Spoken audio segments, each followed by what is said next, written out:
எல்லா கட்சிக்காரர்களும் தாவேக்காவை பார்த்து ஒரு குறிப்பான கேள்வியை அடிக்கடி சொல்லிகிட்டே இருக்காங்க.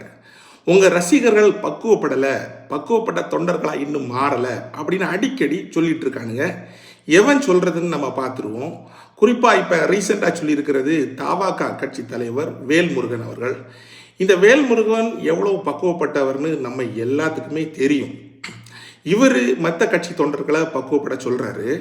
ஸோ அதுக்கு முன்னாடி கட்சி தலைவர்களே பக்குவப்பட வேண்டிய கட்டாயத்தில் தமிழ்நாட்டில் பல கட்சிகள் இருக்குது. அதில் மிக முக்கியமான கட்சி அந்த வேல்முருகனோட கட்சி.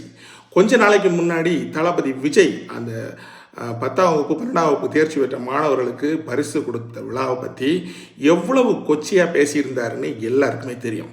அப்போ நீங்களே யோசித்து பாருங்கள் ஃப்ரெண்ட்ஸ், இது பக்குவப்பட வேண்டியது தொண்டர்களா இல்லை தலைவனா? ஸோ இந்த வேல்முருகன் போன்ற தலைவர்கள் பக்குவப்பட்டாலே நம்ம தமிழக அரசியல் நல்லா போகும், ஒரு பிரச்சனை இருக்காது.